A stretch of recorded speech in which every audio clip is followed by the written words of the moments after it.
I got a good nickname for this girl. She's the breakable Kimmy Schmidt.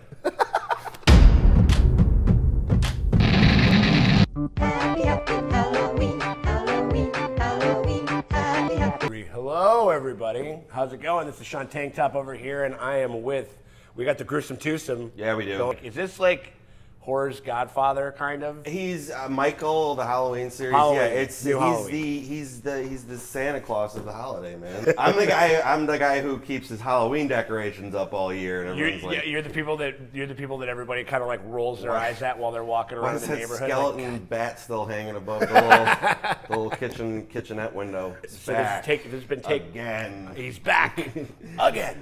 But this one feels a little different. The ingredients of this one feel a little different. Right. Well, it's getting written by like the squad that did like Pineapple Express. It's written by the squad that does Eastbound and Down and Vice Principals. And right. I'm like, when I first heard that, I was like, yeah. You know, I've been saying this pretty much since like Get Out came out, and kind of echoed it again with Quiet Place, where I'm like, just let the comedians do all the horror movies. Comedians, particularly stand-ups, you know, have the darkest fucking horrible thoughts, intrusive black thoughts. Hole of a soul. Of a soul, yeah. But also they know structure. And they know structure because because you gotta have a beginning, a middle, and end. Right. You have seen this. I have seen this. I have not. Like this will be like. All right, we'll just be gentle. This is my first time. I will. All right. The pre-trailer trailer. I hate that little 5-second stinger. So weird. Bullshit. All right. Testing 1, 2, 3. We're on. We're here to investigate a patient that killed 3 innocent teenagers on a Halloween in 1978. He was shot by his own psychiatrist and taken into custody that night.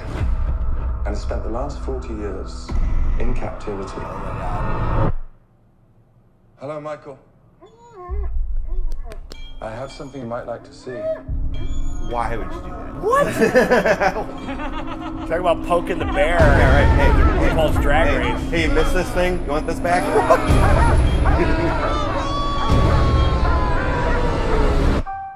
But he doesn't turn around. I like that. Everyone in the family like turns like into a that, nutcase this time of year. Yeah, I mean, your grandmother is Laurie Strode. She was almost murdered. Wasn't it her brother who murdered all those babysitters? That's interesting. It was not her brother. That's something that people made up. Oh, we'll get into that. Okay. Yeah. All right. Interesting. Yeah, we'll get into that. Escape. Oh yeah. What the hell did you do that for? So I can kill him. Yeah, bitch. Nice. Yeah, I get it. Nice.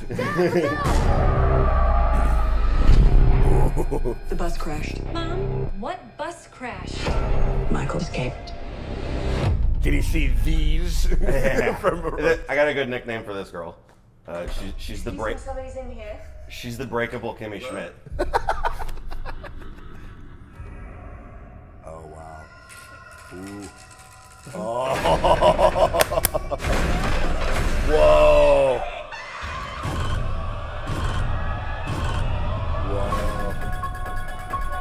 He's waited for this night. He's waited for me. I've waited for him. Get out of the room! Get inside!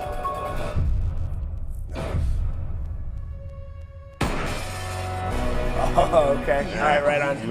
Smoking mirrors. Yeah. He's here! Michael! You should. Can you close the closet door?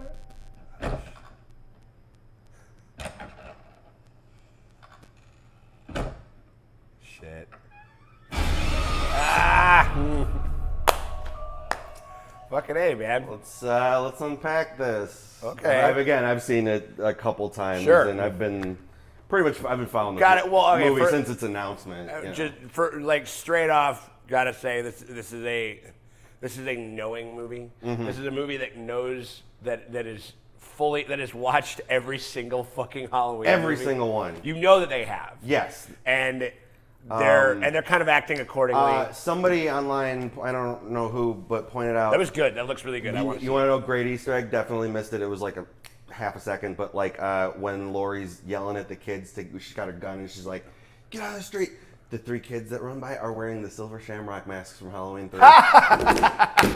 happy, happy Halloween, Halloween, Halloween. Shamrock, Shamrock. Or how does that shit go? Yeah. I like this. This is a better take of her because in Halloween H2O, she's like this. She's very 90s. Very 90s and very like fragile and very precious and fucked up and like whatever. At least in the beginning, like and this, she's very proactively like.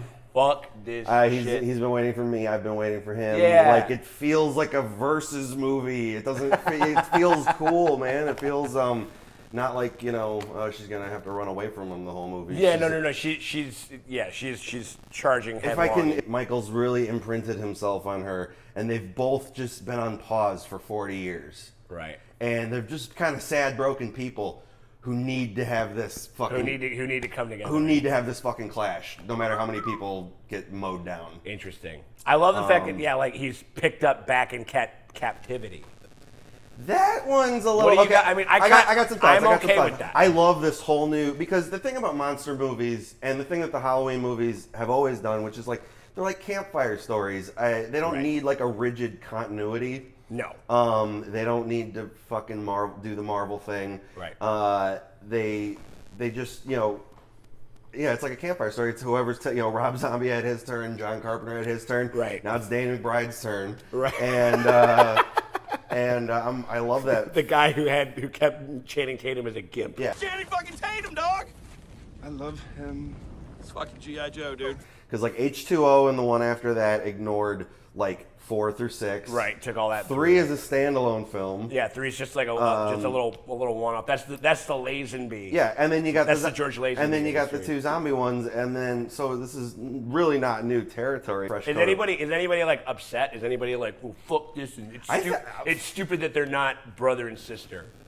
I've seen. What do you think about that? People, that seems to be. I've seen people say. I've talked to like a couple mutual. Controversial I've thing. talked to a couple mutual friends about that, and it's not the dumb mouth breathery shit you're used to hearing. It's actually well thought out. Like, well, here's what I liked about the brother sister relationship. Right. And that's sense as to fair. why he's drawn to her. I've always been a proponent of the non-relation because.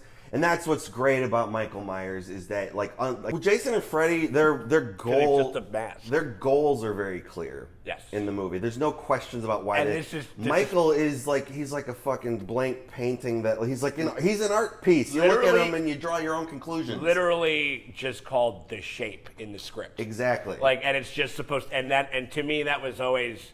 The impetus. He's very much like Jaws, kind of like where this thing just does what everybody's gonna have their own. You don't know why this figure is coming towards you. You don't know why. Yeah, exactly. You cannot rationalize with it. You cannot fucking talk your way. And out I think of it. with the brother-sister relationship, that detracts from him because you're kind of less afraid of him because you're like, well, I'm not his brother.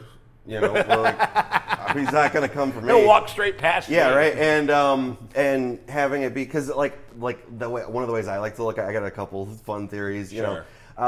One is that he just targeted those girls in the original because he's reliving the moment he killed Judith. Yeah. Over and over and over again. And that's kind of brings it into like a very like a serial killer type thing and where I'm recreating this moment. Right, and Laurie being the one that got away. Yeah, she's the new Judith. Yeah. Well, no, he's got to finish it. My goofy theory, this kind of goes away with him being in captivity, but I always like to think that maybe like in the 30, 40 years in between, he had a normal life. He had a wife, a kid, and like a boring sales job. But every Halloween, like as soon as the calendar flipped to October 1st, his wife is just like, you seem tense. So he's like, I gotta do something. Right.